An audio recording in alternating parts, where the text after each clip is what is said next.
से निचले स्तर यानी पीडीएस से की गई है।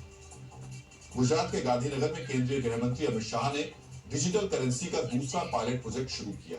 वहां ऐसी हाईटेक व्यवस्था की शुरुआत हुई जिसमें एटीएम से कैश की तरह मशीन से गेहूं, चावल या फिर चीनी निकलेगी और बदले में डिजिटल करेंसी से भुगतान करना पड़ेगा। सबसे पहले हम आपको सुनाते हैं पीडीएस को डिजिटलाइज करने के बाद गृह मंत्री ने क्या कहा। जो आज भी पिछड़े रह चुके थे, वो जिलों में 5 किलो अनाज कार्ड और किस्ता के साथ गरीब के पास नहीं।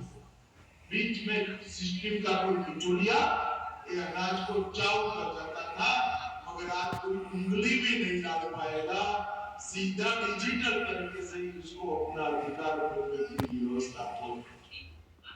मित्रों, सरकार का लक्ष्य हर स्तर पर समूचे देश में इसको बढ़ावा देना। मतलब अगर आज आप डिजिटल करेंसी का प्रयोग नहीं कर रहे हैं तो आने वाले समय में आप भी इसका प्रयोग करें, ऐसी सरकार की कोशिश है। इसलिए आपको डिजिटल करेंसी की पूरी एबीसीडी जाननी जरूरी है।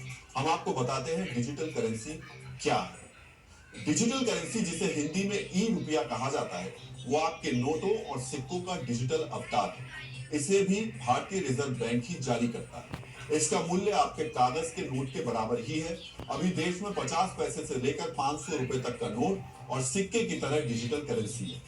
दैनिक जीवन में डिजिटल रुपए का उपयोग नोट और सिक्कों की तरह ही किया जा सकता है। इसको आप ऐसे समझिए कि आपको अगर किसी को छुट्टे पैसे देने हैं, सब्जी खरीदनी है या चाय का पेमेंट करना है, तो आप डिजिटल करेंसी से आसानी से पेमेंट कर सकते हैं। जैसे यूपीआई से पेमेंट करते हैं, उसी तरह डिजिटल करेंसी से भी लेन देन कर सकते हैं।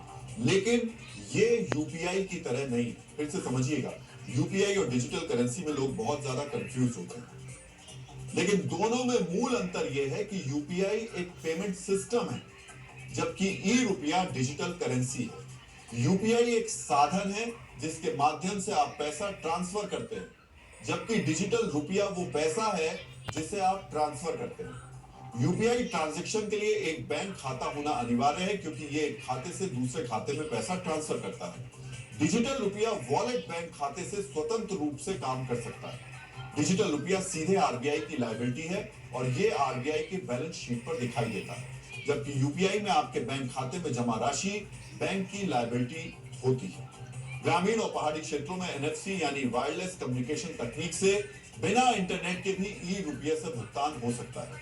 यूजर अपने फोन या डिवाइस को रिसीवर के डिवाइस से टैप करके तुरंत पैसे ट्रांसफर कर सकते हैं। यहाँ आपके लिए यह भी जानना आवश्यक है कि डिजिटल करेंसी बिटकॉइन जैसे क्रिप्टो करेंसी नहीं है। क्रिप्टो करेंसी को पैसे से खरीदा जाता है, लेकिन ई रुपया आपका पैसा ही है।